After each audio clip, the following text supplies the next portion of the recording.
It's the Worth Knowing live stream on my Substack, Worth Knowing with Matt Robison, and also on the Cliff's Edge channel on YouTube. We're on Facebook, Twitter, Twitch, LinkedIn. Actually, we're on YouTube twice now because we're streaming in landscape and portrait mode. And I kind of love all of this. I'm traveling simultaneously through time and space across all these platforms. It makes me feel a little bit like Doctor Who. So thank you for being my companions on this particular TARDIS. Wow, my nerdiest opening ever. We've got a great show today. Coming up in a little bit, we've got former Congressman Paul Hodes, my former boss in Congress, also a former prosecutor, here to talk about the mind-boggling incompetence that led to the collapse of the Comey and James prosecutions and the potential collapse of the Texas Redistricting gambit. And we'll also hit the totally not surprising disappearance of the Trump Affordable Care Act replacement plan, the insane sedition charges against Democrats, the saga of the Ukraine peace plan that wasn't about Ukraine, peace, or a plan, and what, as one former member of Congress to another, Paul thinks about Marjorie Taylor Greene's resignation. At the very end of the show, I'll welcome on, just for a couple of minutes, Matt Wiley to do a preview of this week's post-Thanksgiving political rehab show dropping on Friday. If you haven't heard about that new show yet, or you missed last week, please pop over to my Substack where you can see episode 1. It's also on YouTube, also on podcast, on Spotify, on Apple, everywhere else. I've gotten some really nice feedback about it. And as I said last week, this is my attempt to make politics fun again. It's Pardon the Interruption meets The Daily Show, where a Republican and a Democrat can dump on Trump together and cover the week's news and call out the bullshit and hopefully make us all feel like we can take the world seriously, but still have a good time and not leave with a hangover. We think the path back to sanity means defeating the authoritarians as job number one and getting to a place where we can have conversations about ideas and disagreements about policy and still feel okay. And I should say that we're actively looking for viewer mailbag questions for this week. We've got a few of them already that are pretty wacky. People are definitely understanding the assignment on this one to make the discussion fun. So I'd like to invite everyone to hit me up through Substack at worthknowing.substack.com. Hit me with an email or a chat or a DM or right here in the chats. When we get to the end, I'll pop those questions in there. If you have them for us, we'll try to grab them. So all that is coming up in just a few minutes. But I want to start today with a catch-22. As many of you know, in addition to my own Substack, I also write for other media outlets, often Newsweek. And yesterday, I sent a new idea to my editor for an article. And with the interruption of Thanksgiving holiday, this won't be coming out until next week. But since I spent this morning writing it up, I wanted to talk a little bit about it and the argument that I'm developing here. I want to give a sneak preview.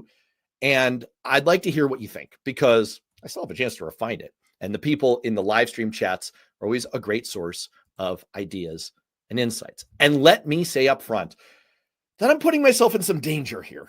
The danger of spraining a shoulder, patting myself on the back. I don't mean to, but the idea of this article was to revisit two predictions that I wrote in back-to-back articles in Newsweek a year ago, right after the 2024 election. And I'm essentially arguing that those predictions came true. So yeah, I'm running the risk of sounding self-congratulatory here, but I really don't mean to. The goal is to try to take an objective look at how things started and how they're going a year after that disastrous election that left so many of us so despondent and so deeply afraid for the future. And at the time that I wrote this, I was trying to take what I saw from my experience as a congressional staffer, a campaign manager, and a political writer and apply it, because I genuinely thought that the situation might not be as bad as we all feared. And I also truly believe that despondency was dangerous. It's become commonplace to say hope is not a strategy. But I actually think when you're fighting authoritarians, hope is a strategy. It's their objective to seem inexorable, unstoppable. Trump thought he was Thanos. He was inevitable, but he wasn't. What I thought at the time that I was seeing was a mirage that he was getting suckered into and a trap that he was walking into. And I'm revisiting all of this now, not to say, see, but rather because I still think hope is a strategy. I still think that recognizing that as awful as the last year has been, Trump has actually been his own worst enemy. And it's quite possible that the worst is past us. So let's dive just very quickly into the argument that I'm laying out here. And please, I do want to get your comments and feedback on all of this, and I'll try and talk about it and keep up with what you're saying in the chats at the same time. So I'm arguing that a year ago, President-elect Donald Trump was faced with one mirage and one trap. And he got suckered by the first, by the mirage, and he walked right into the second. The mirage was the amount of power that he would wield. Now, we saw that he had won a trifecta of control, the presidency, the U.S. House and the U.S. Senate. And he was spewing the kind of vitriol and mania associated with Elon Musk on ketamine. So he clearly thought he could just jawbone his opponents into submission and get anything he wanted. But as I wrote at the time, I think this was a distorted picture. Here's what I wrote in Newsweek. Historically, a president's ability to accomplish anything legislatively wanes significantly after their first 2 years. Every midterm election of the past 20 years brought a major thermostatic backlash against the party of the president. Even if 2026 breaks that mold, a lame duck Trump will have a much harder time pushing his agenda among Republicans positioning for 2028. Remember, when he's not on the ballot, his sway over the electorate has been decidedly mixed. Republicans know that and will likely act accordingly. I went on to say that leaves executive action and judicial appointments. These are dangerous. Trump will surely inflict serious pain on the administration of justice, from his Project 2025 plan to turn the Department of Justice into a Trump retribution squad to the chance to further cement an unshakable far-right Supreme Court. But for the time being, the judicial branch of government will still provide a powerful check on Trump power grabs. As much as the Supreme Court has been captured by MAGA loyalists cosplaying as strict constructionist justices, it's the lower federal courts that make the vast majority of final determinations. And so my point here is congressional Republicans are at best a fractious lot, but most of the time, at their worst, which is most of the time, they're like a room full of feral cats. Trying to herd them becomes nigh impossible as you approach the midterm elections. This is why no Republican House Speaker lasts longer than the lifetime of a mayfly. And the judiciary is still in a position to throw a mountain of sand in the gears. So that was the one article. That was the one argument. This may not be quite as bad as we're fearing. The second argument was about a catch-22, the trap that I thought Trump was walking into. On the one hand, Trump was determined to get rid of what he called the deep state, but what he really means is people who work in executive branch agencies who implement the laws passed by Congress, the kinds of people who might object to blatantly illegal or just plain terrible ideas. And the problem, as I wrote in that article, is that replacing competent professionals means you end up with incompetent amateurs. So here's the catch-22. Trump didn't want people telling him no. He wanted their loyalty, as he said to James Comey, your honest loyalty. So if he left them in place, they might, say, hey, sir, bad idea, illegal idea, sir. But if he gave in to what his id wanted him to do, which he does 100% of the time, and he fed his addiction to loyal yes men, it would put the most powerful tools of his presidency into the hands of the MAGA Keystone cops. Here's what I wrote. This is just one example. Executive branch agencies execute, i.e., implement the laws passed by Congress. They need to do what Congress says. That includes a lengthy, complicated process for making or changing rules for programs and policy. There are detailed legal requirements for drafting new proposals, gathering reviews, gathering public comments, making changes, and doing yet more reviews. I was summarizing there because I have a word limit. My editors don't like me to go on for longer than 800 words or so.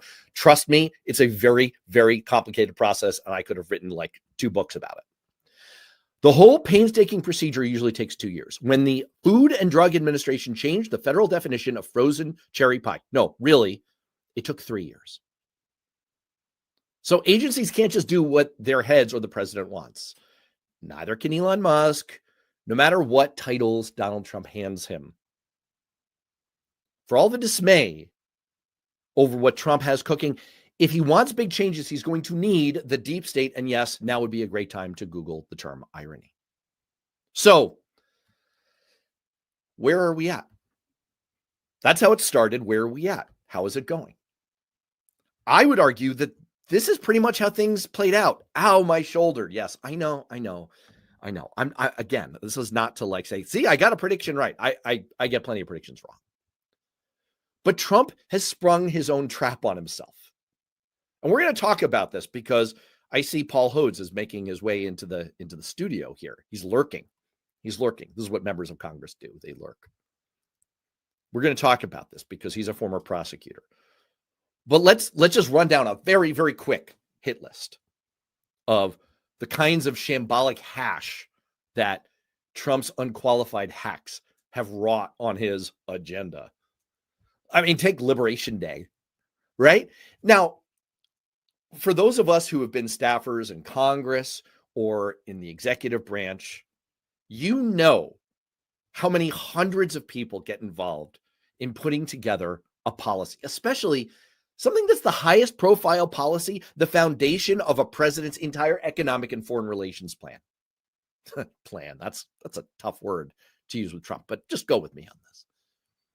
Hundreds of people vetting ideas, developing it, fine-tuning it for months and months. What happened? The tariffs appeared to have been generated by ChatGPT. Really, you can look this up. They targeted islands inhabited only by penguins. They rested on such an obvious legal sinkhole that very likely to be overturned by the Supreme Court, although who wants to second guess the Supreme Court? And they were such an obvious disaster that the signs were that it was going to melt down the bond markets, which was going to melt down the entire world economy. So Trump had to backtrack. Look at what we're going to talk about today, right? The whole case against James Comey and Letitia James just fell apart because the incompetent Attorney General Pam Bondi illegally appointed the incompetent prosecutor Lindsay Halligan to replace the competent professionals who refused to make charges in these cases. And that saved Halligan from further embarrassment because she'd screwed up procedurally so badly that the charges were likely to be dismissed anyway. Also, and we'll talk about this in a couple of minutes, Bondi's DOJ has probably sunk Trump's Texas gerrymander. And I have a whole list that I'm putting into the article here. They screwed up their NEPA review to try and get rid of environmental reviews when you're doing big infrastructure building projects, but they've screwed that up so badly that it's actually probably going to freeze most building projects in place. They tried to shift functions of the education department, giving out program dollars to the labor department. They screwed that up so badly that the whole disintegration of the education department they're trying to pull off is in jeopardy. Their anti-DEI executive orders so sloppily drafted that they're now in a judicial morass. And the firings, the stupid firings. How many times? I looked this up. This was amazing. The Brookings Institution has tracked, you want to guess the number?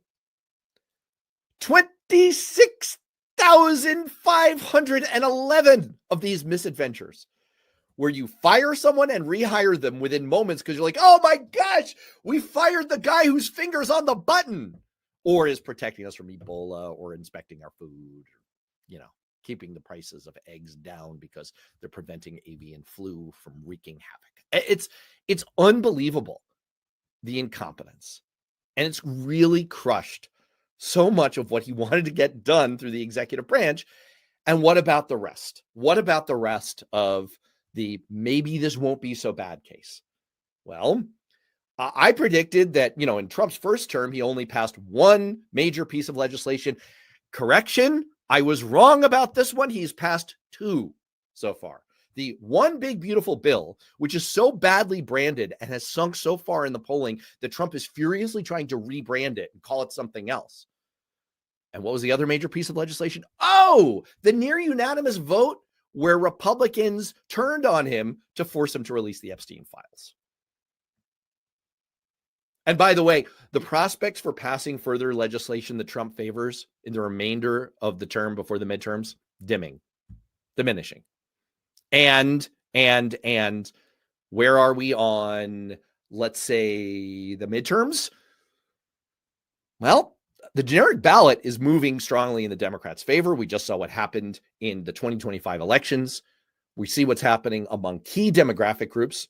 The whole swing of Latino voters toward Trump 2024, that's evaporated. Even if the Texas Redistricting plan goes through, Democrats are now bullish on the opportunity to win all of those gerrymandered seats. Trump's popularity is cratering. So, yeah, here's my point. And then we're going to bring on Paul. I'm not minimizing how shitty a year this has been, how much damage he's done. I come back to this over and over again.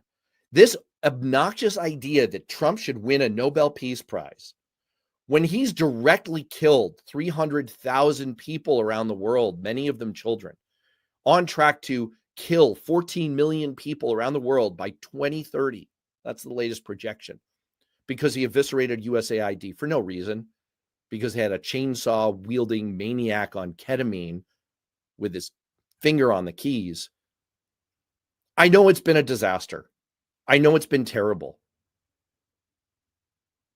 but it could have been a lot worse. He's his own worst enemy. He was always going to be limited in how bad he could make it. And he continues to step on rake after rake after rake. And maybe the future is looking a little bit brighter. On that upbeat note, let's bring in Paul Hodes. Hey there, Matt. Oh, my goodness gracious. A real live former member of Congress. I feel like the crocodile. Oh, can you hear me okay? A live one. You hear me? Yeah, we hear you. Good. You're very lifelike for an AI avatar replacement. For it's true. I ought to have blue skin, and fly around on a dragon. Oh yes, you are the chosen one. You are what is oh gosh, it's been so long. You are the rider of the forget it. I can't speak Pandoran anymore. Yeah. Paul, let's start where I ended there on the massive levels of incompetence. This is what I teased in the headline for this live stream. It is really remarkable. You are a former prosecutor. You can't just wing this shit. It's like Andy Borowitz wrote, like Lindsay Halligan is hoping to go to law school one day. You spend years studying in law school to learn how to do this. And then your legal education is just beginning. You're expected to spend years clerking, working at a law firm, probably both, to try to figure out how to get the procedure right, because the rules matter. Otherwise, your case is toast. So, what was your reaction? There's one thing, the ruling overall that the appointment of Lindsay Halligan was illegal. My contention is this is great for Trump. This is face saving, because Lindsay Halligan was about to go down in flames because she had so badly scotched the case against Comey. What do you make of that? So let's not get too far ahead of ourselves. First of all, Trump, I think, went for Lindsay Halligan because she's so good looking. And I disagree. And she's blonde. But wait. I don't want to evaluate her looks, because I'm a middle-aged white guy. I know. We're not going to get hung up on the misogyny of this. Okay. Yeah, right. Okay, let's not get hung up on misogyny. You're right. I'm pushing back about everything having to do with Trump. Yeah. Okay, you're just an apologist for Trump. But anyway, putting all that aside, so there had been a prosecutor named Eric Siebert, and he had been appointed as an interim prosecutor because the real prosecutor resigned in protest, essentially, over Trump's policies. So they appointed Eric Siebert, and the clock started ticking. He had 120 days for his temporary appointment, because we're dealing with a constitutional provision called the Appointments Clause, and we're also dealing with the framework that has been set up to appoint prosecutors to offices like the chief prosecutor, the head of the U.S. Attorney's Office for the Eastern District of Virginia. And there are rules, and there are known rules and known procedures, because under the Appointments Clause, you can have appointments where the president appoints and the Senate approves and the folks are appointed. I am that kind of appointee in my role as a national counselor on the arts. The president nominated me. The Senate went through debate for months. I was vetted by the FBI and I got my appointment. Then there's another kind of appointment where an agency head or the president can appoint, but then you run into all kinds of other procedural requirements, which ends up with, at a certain point, by law or by statute, the judiciary has to step in. So here's what happened. It turned out that Lindsay Halligan, and we'll go to the other deficiencies in a moment, but Lindsay Halligan blew it. It was blown around her, because after Trump went on his rant and said, we need to go after these bad people, Pam Bondi, of course, did Trump's bidding, because the Department of Justice is, after all, just an arm of the White House. It's not an independent agency which is supposed to protect the people. It's supposed to protect Donald Trump's sensibilities. So anyway, Pam Bondi then engineered the appointment of Lindsay Halligan.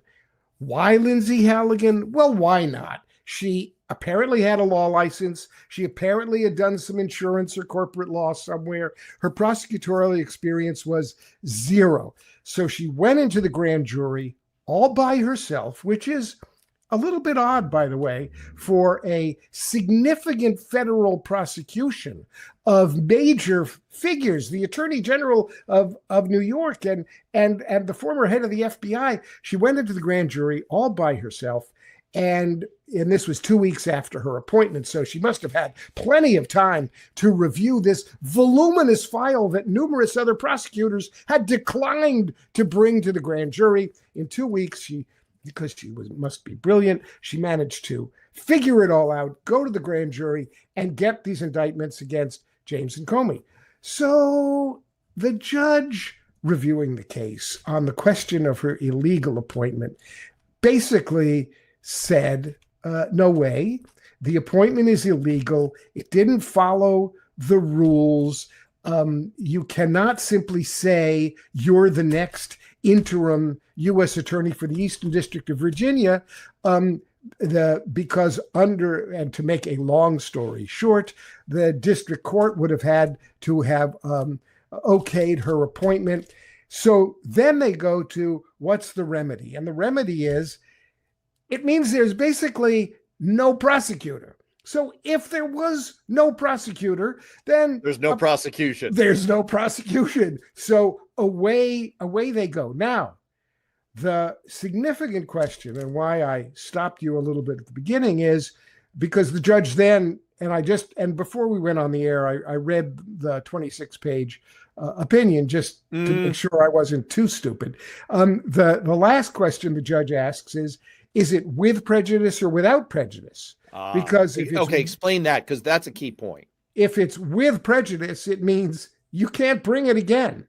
If it's without prejudice, then the prosecution may be able to try again. They may get a do-over. So let me push you on that, though, because technically they could bring the prosecution again because it's without prejudice. However, aren't we past the statute of limitations? You asked the question. So way to try the soup. So the question really then becomes, in terms of the statute of limitations, especially with respect to Comey, is this 120-day period that they're allowed to appoint an interim prosecutor.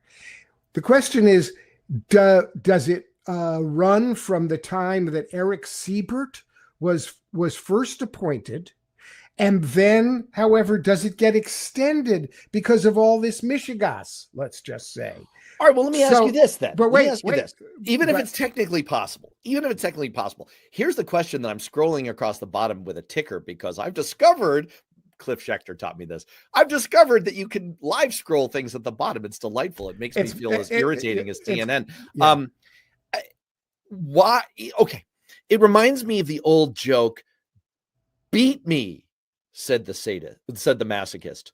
No, said the sadist. Why would the masochists in the Trump administration, having seen how badly Lindsay Halligan screwed up the procedure in this case, never brought it to the grand jury, just like created 2 copies of the indictment, picked one, kind of photoshopped it, ran it by the foreman. It was just like, it was like if ChatGPT on meth had tried to do legal procedure here.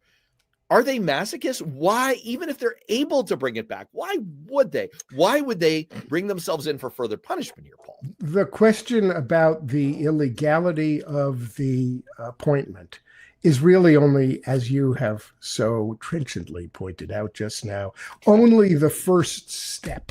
Because, as you say, the courts in these cases have gotten a hold of the entire grand jury transcript. They've gotten a hold of Lady Lindsay's opening remarks and her closing remarks. They've gotten a hold of the questions the grand jury asks, because when you go into a grand jury as a prosecutor, and especially when you're all alone as a prosecutor, there's a little bit of back and forth. You make an opening statement, you tell them what evidence you're going to present, you present the evidence, you basically say, and now I leave it up to you.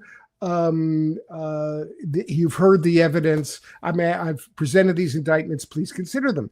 Lindsay Halligan, according to the transcripts, did a lot more than that. She did things like she said, well, I'm presenting evidence, but you don't have to look at just that evidence. We have a lot more, which we'll put on later at trial. So you could think about that too. She basically gave them free rein to ignore the law. Her opening and closing remarks are, let's just say, highly prejudicial and improper. So the courts have all that. And as you say, was Lindsay Halligan saved by the dismissal from humiliation? I don't think she's feeling humiliated. She's feeling I don't think she understands. She's feeling like, thank God I don't have to do this job Yeah. anymore. I can go back to corporate law. What is the meaning of all these words? These pages, the text is so small. Paul, is she in danger of being disbarred? I'm not sure. Well, the answer is prosecutorial misconduct may or may not lead to proceedings at the bar. So here's her defense. Judge or judges or my fellow lawyers, he put me in this impossible position. I was basically directed to indict these people. So I don't know what I'm doing. I went in there and I did the best I could. I didn't know. I was so ignorant. You don't want to disbar me. Ignorance of the law is not. I'm going to go back. I'm going to go back to my life as a corporate lawyer. You're the lawyer, man. I'm telling you what she tried to argue. Whether or not, I don't know that she's going to be disbarred. I don't think she's going to get reappointed as a United States attorney. On the other hand, this is the Trump administration. She might get promoted. Let's turn to another one here. I was really fascinated. This was part of my research for that Newsweek article for next week. I was just looking at all of the incredible, boneheaded, dumbfounding, ham-fisted, I'm looking for a thesaurus here, missteps of the Trump administration's minions who are entirely incompetent. I'm looking back at you, Pam Bondi, because your DOJ, by all accounts, sent a letter in furtherance of the Texas predatory redistricting gambit that was so stupid. It was so legally idiotic. This is like Legally Blonde, a dumb version. I'm going to filibuster my way through this just so that Paul has a chance of surviving. I'm surviving. Good. They sent a letter demanding that Texas do this redistricting plan that was the legal equivalent of bank robbers writing down their heist scheme and a confession and mailing it to the cops. They literally said, we want you to do something unconstitutional and illegal now. And the Trump appointed judge, in writing the opinion halting the Texas redistricting gambit, called on that letter, said, here's the proof.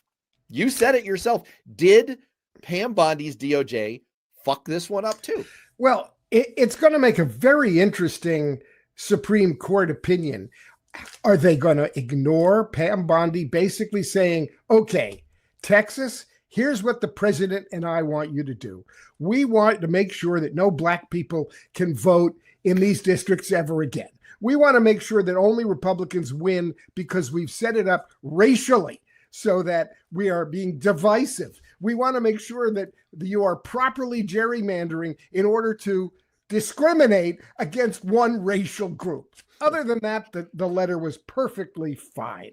So the case went to a 3-judge district court panel, and in Texas, the three judge district court panels are made up of a variety of kinds of judges.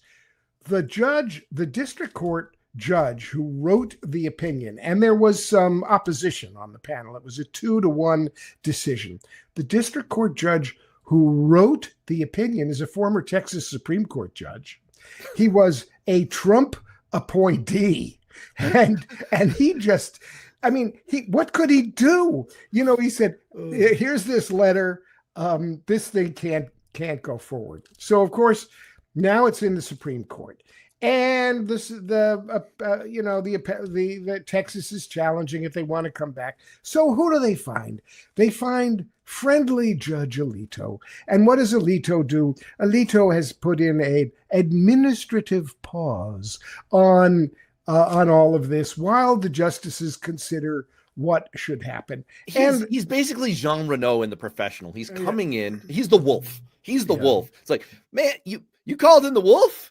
Yeah. He's Harvey Keitel. They called in Samuel Alito, except, like the right-wing incompetent version, not like the super cool Harvey Keitel version, to clean up the unbelievable dumb fuckery. There's no way. I don't see how. I mean, yes. you've got. Can I give Pam a piece of advice? I'm not a lawyer. I'm a simple political analyst at low-level government functionary, or whatever I used to be when I worked for you. But you know what's a good idea? Don't tell the nefarious truth of what you're trying to do. Really? Here, take some advice from Megamon. That's the point of lying. Exactly. Lying. This is what you're supposed to do. Lie, Pam. Just like you're so good at it. You'll do it in front of congressional testimony for senators. Like, right. Just lie. I know. You write a letter that says, I know that you will take all the steps necessary to protect all protected groups, and that you will revise the district so that they are fair and equitable as you see fit in your purview as legislators. But she didn't do that. Can I just say to and I want to address something that's going on in the chats here. There are a lot of trolls out today. Oh, I like it. We just looked under a bridge and we found the live stream. What has happened is apparently Thanksgiving week, the trolls stay home and they like to watch this live stream. So mazel to them.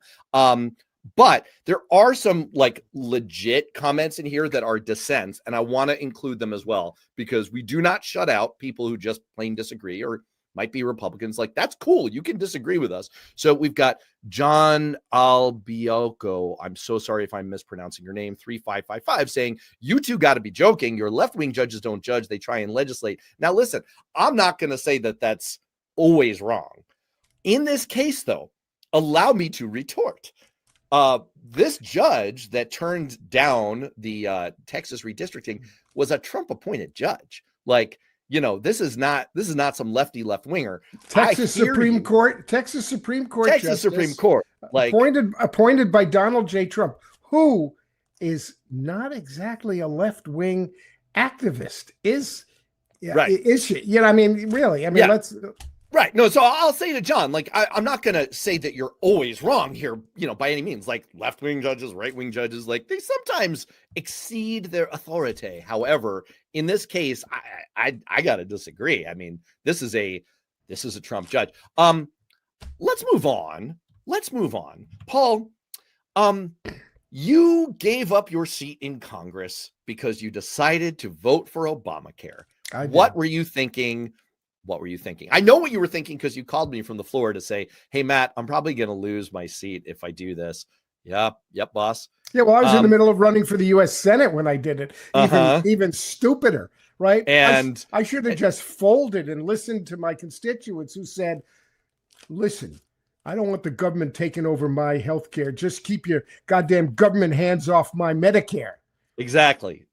Well, listen, unfortunately, you did not take that approach. Instead, you took the approach of calling me from the House floor saying, I'm going to lose if I vote for this. I said, yes, boss. And you said, it's the right thing to do, isn't it? And I said, yes, boss. And you said, okay, bye-bye. Right. So and now, By the Now- way, that was on my birthday. That my birthday present to myself was giving up my political career, March 21, 2010. Oh my gosh. Yeah. Well, Okay. a So what do you very want to know? belated What do happy you birthday. want to know about the What I ACA? want to know is, how surprised were you on a scale of 0 being zero surprised, not at all surprised, to 10 like absolutely galactically gobsmacked by the fact that Donald Trump announced that he has a secret plan to replace the ACA subsidies that were the nominal cause for the Democrat-led government shutdown. Democratic Party. I don't mean to make it sound like I'm a Republican saying the Democrat Party. How surprised were you by the fact that Trump said, "Oh, I've got a plan here," and then he announced, "I'm not going to talk any further about this alleged plan. It's all a Democratic Party hoax," and he withdrew it. Surprised? Like you're a 10? Not really. I'm not a 10 because the handwriting on the wall after the shutdown, during the shutdown, was that the American people have gotten a little bit used to the ACA. I'm not saying it's perfect. I'm not saying it's all it should be. It was the beginning of insurance reform that, but for the Republican stupidity, should have been made better over the past 15 years. But putting that aside, You're talking about the public option. Yeah. Bad wanted a public option. Yeah. But the among other things, at this Among point, other things. I'm even further out than that. But but putting that aside, it was clear that vast numbers of the American people depended on the ACA, and that it would not be good for Trump or the Republican Party to have people's premiums go up 100, 200, 300% if they were using the ACA. So even Trump saw a little bit of right wing, saw that writing on the wall and said, "Okay, I've got a plan." And his plan was basically to take a conservative wish list of what should happen to the ACA and think to himself, "That's my plan."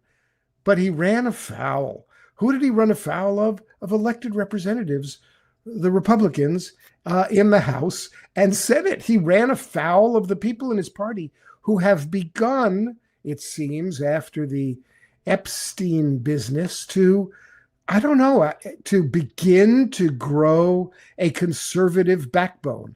And so, because Trump is, I just, calling him conservative does damage to the real notion of what a conservative is. Somebody who wants to conserve, somebody who believes, it does great. So whatever Trump is, the Republicans in Congress said, "Not so fast. We've got other things on our minds about doing this." And Trump immediately backed down. Yes, he folded faster than Superman on Laundry Day. I want to, by the way, first of all, say hi to Kevin Hannon T5D, watching all the way from Ireland. Oh, Kevin, so nice of you to join us. Oh my gosh. Oh my God. Yeah, that's a Jewish Irish accent from Paul there. That's my Yiddish Irish. And I'd like to give a shout out here to M. Roush 6028, who writes, "I'm a Republican. It's nice to see Democrats that can discuss different opinions without calling us racist Nazis. This is the way we should all be. God bless." And I want to say, amen. First of all, kudos to you. Amen. Kudos to you for being in this live stream, because look, we can be kind of like, we're mostly Democrats here. We can be a salty bunch.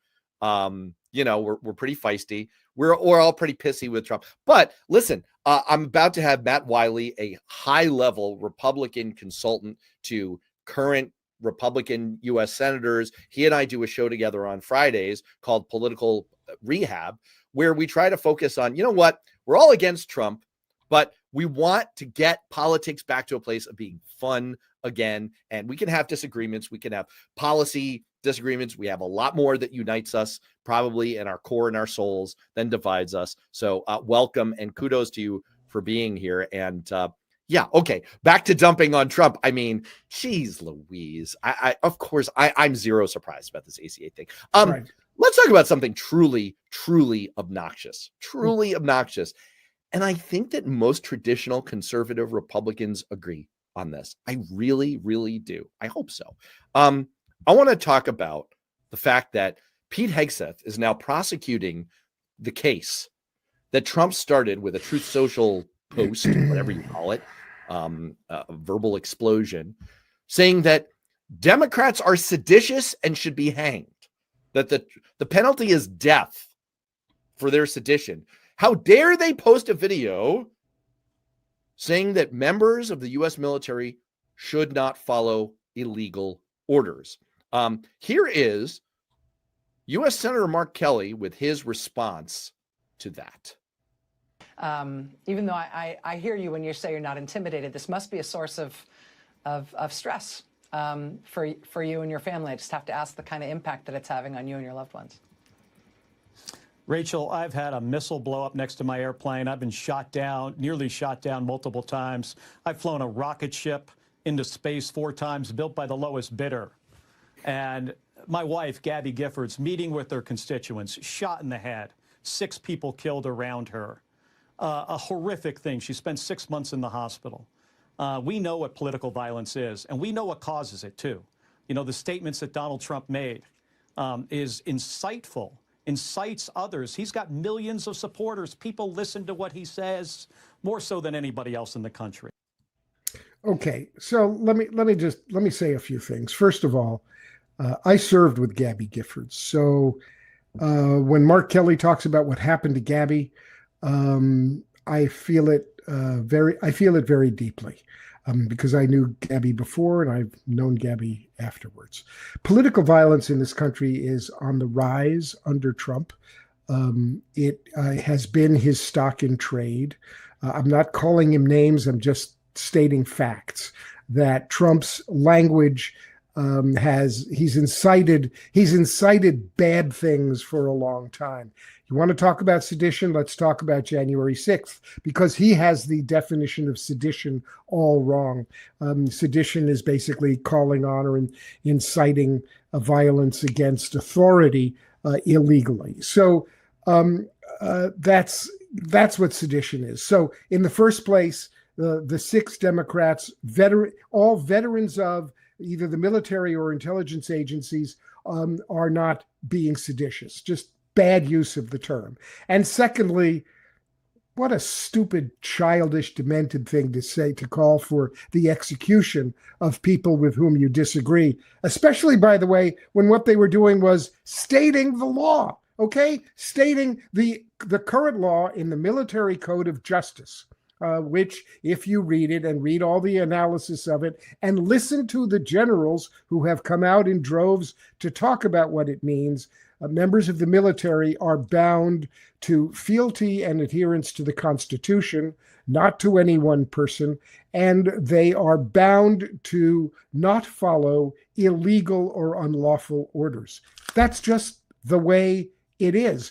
And this all comes about because the current occupant of the White House, President Donald Trump, has been talking about using military against United States civilians. He's put the National Guard into the streets of major cities for no apparent reason, and it's a problem. So they're speaking out to members of the military, and that is not seditious. And the real problem is deeper. I want to point out that you're not alone in feeling this way. Here's a Republican Congressman, Representative Don Bacon, Kevin's cousin. Not making that up, but I wish it were true. 6 degrees. Amateur hour once again at the Department of Dents. Oh my gosh! Wow, that's awesome. Good job, Don. Amateur hour once again at the Department of Dents. Did he intend that? I thought the video by 6 Dems was unnecessary and foolish, but the threats of sedition charges and courts martial in response are also crazy. Let's show some common sense and restraint. Yes, 100%. Anyway, the deeper issue is going to be a long-standing issue with us in America, and that is, how do we lower the temperature in politics, lower the temperature in political speech, and start to respect differing opinions and respect the rule of law, frankly. Absolutely. That's what we're going to be grappling with long after Trump is gone. Well, speaking of getting ourselves back to a position of respect, sanity, and, we can have arguments, but they're the kind of arguments that you feel okay about afterwards because, it's like your cousin, you're having an argument, which maybe that's a little on the nose with Thanksgiving approaching. I see Matt Wiley is going to be here in just a minute to talk about a little bit of a preview for our Friday show. I want to hit one more topic before I let you go, because I know this is near and dear to your heart. We've talked about this so much together over the last, I can't believe how many years it's been. I want to talk about what's been happening. There's breaking news right now about the Ukraine peace deal. Now, I said at the top of the show that this is sort of like the old Mike Myers quip that the Holy Roman Empire was neither holy nor Roman nor an empire. Discuss.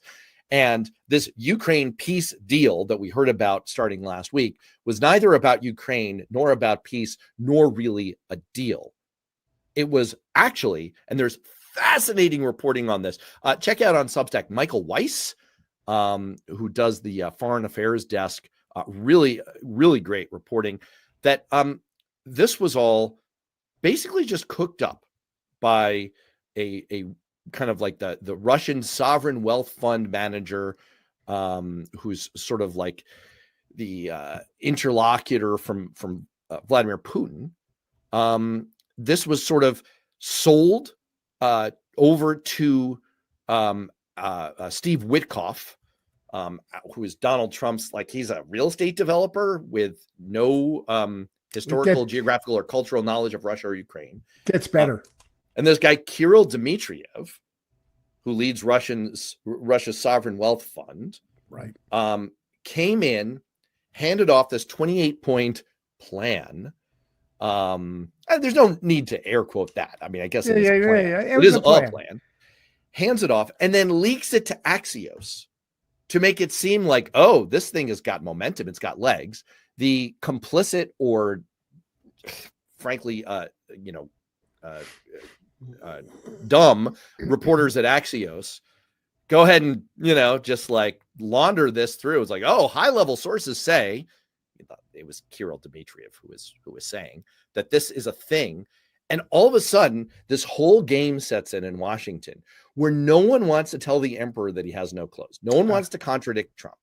So you've got Marco Rubio saying, oh, this is so fucking great. And he's quietly like, how do we dig ourselves out of this? You got the Europeans, great reporting in this from the New York Times today. You've got the Europeans basically immediately, in a case of emergency break glass, here's the Trump handling plan. What they immediately do is they go into, this mode of let's steer Trump back from the brink by saying, oh, this is terrific. We love it. What a great starting point. We just want to strengthen you. You've done an amazing job. You're so good looking, sir. And somehow miraculously, over the last few days, they've pulled it off. They've managed to kind of do this 3-point triangulation walk to kind of keep Trump happy. And Rubio's been furiously working it to try to get it down to now where it is, which is a 19-point plan that Volodymyr Zelensky has gone through with a fine-tooth comb and is acceptable. At least it's within range of acceptable to Ukraine. Maybe. I don't know. What did you take away from all of this? This was an amazing episode. Donald Trumpoltinsky, we make you plan with 1 quart of beet borscht as well. You drink the borscht, you present the plan, everything good. So this was a Russian wish list. I said it at the same time as the Cynthia Rice said it.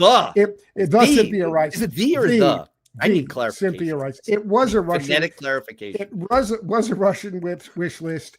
Matt went through how it became something else. We're not at all sure that Zelensky really is going to find it acceptable. And even if he does, whether Putin finds it acceptable. What I find is really the crazy thing in all of this is that the new point guy for DJT, the new representative of the entire negotiation, is an investment banker, former soldier named Driscoll, who's head of the army, who is now the chief negotiator.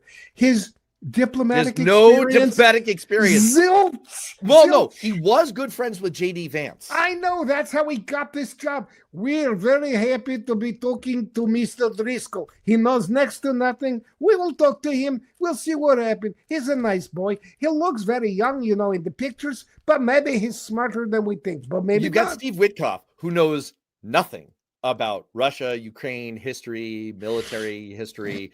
And they've somehow downgraded to someone. Look, I don't know Dan Driscoll. He's probably an intelligent guy. He's the secretary. Probably smart guy. He's an ex-investment banker, so that means he's probably great at everything. Maybe he's friends with Lindsey Halligan. The two of them could be the negotiators for this. Here, just to quote Politico for a second. This is what they wrote. Negotiating with top-level Russian officials is something for which top Western diplomats train for years. Driscoll has been involved in this process for a matter of days, and the stakes can hardly be higher with tens of thousands of lives on the line as Europe's biggest war since 1945 rumbles on. Oh my gosh. The reason I wanted to end there is that it takes us full circle to my opening, which is my thesis statement. My swing thought for the last year has been Trump is in this catch-22. He's walked into a trap that he set for himself, where he insisted on getting rid of competent, able professionals who might occasionally say no to him or say, hey, maybe we could improve your idea here, boss. Maybe instead of the Sharpie, we'll just reprint this whole hurricane path map. And he replaced them with incompetent amateurs. And what you're getting is rank incompetence. And it's one thing when it's kind of funny and it blows up in Lindsey Halligan's face. It's quite another thing when you're talking about tens of thousands of kidnapped Ukrainian children and tens and thousands of dead Ukrainians and hundreds of thousands. I mean, this is terrible. Hundreds of thousands of dead Russian soldiers in this horrible, horrible war. And Donald Trump is not sending in the A team, the B team. He's sending in like the G team. And this is who's saying it's not so amusing anymore. Well, maybe the thinking is, hey, the real guys, what did they get done? We'll just pick some people and see, maybe they'll do as well as the real guys. But that's no way to run a government. It's no way to run a world. You certainly can't run a country that way, and we're all suffering the consequences. Let me get you out of here on this. I want to go to one very insightful starred comment. Do you agree with Kinky Streets that Putin told Trump, I will keep the Bubba video sealed if you give me Ukraine? That's a fact.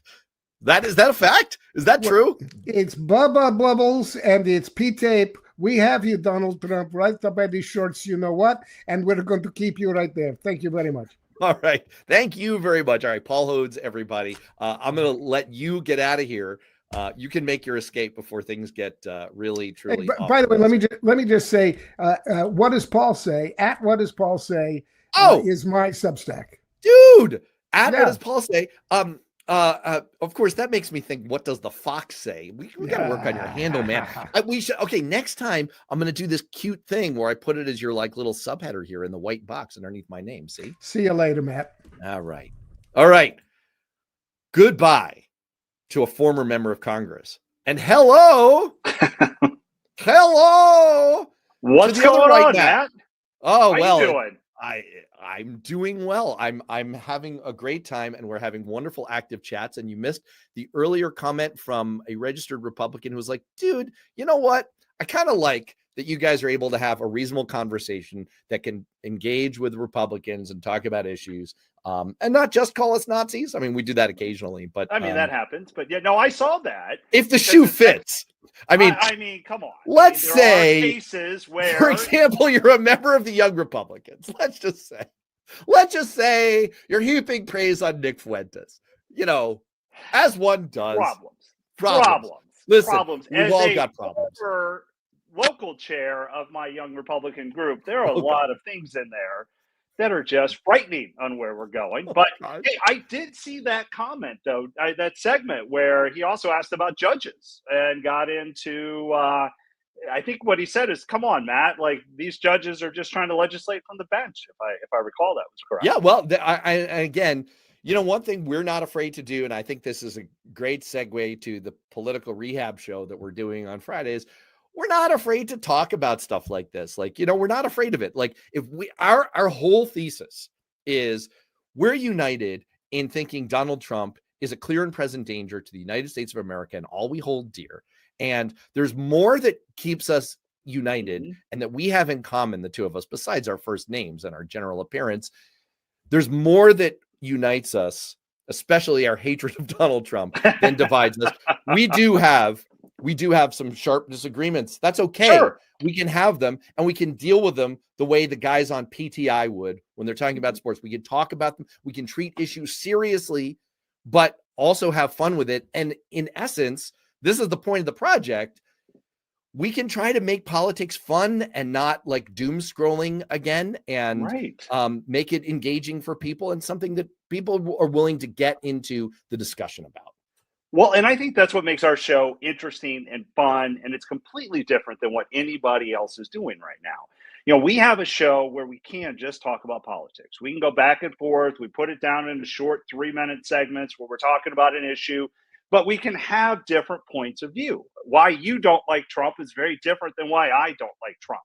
But you're right. We're united in the fact that Trump is not good for this country. And we should be able to have those conversations. We ought to be able to have it from two different sides. And that's what makes this show great, is we get a chance for listeners to hear Republicans and Democrats talk about these issues.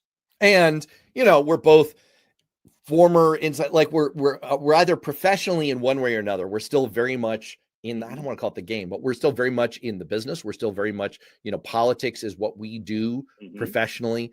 You know, and we try to bring all of that experience to bear. And we also bloviate, like, you know, the kinds of talking heads you see on social media. But that's why we have to have 3-minute segments, because if you don't put a time limit on us, we will just talk we forever. Will go. No, we keep it short, punchy, fun. So let's get two things I want to do before we get everyone out of here today. First, I want to remind everyone in the chat. I want to very much invite you. We're going to do a mailbag this week because we've already gotten some fun questions. Can I give a oh, this is great. If aliens landed tomorrow and asked who's in charge, would anyone have the heart to tell them? That's funny. That's funny. I mean, so it's a brilliant question. And it's a great question. I'm not going to get into an answer because you got to tune in. Well, you got to tune in.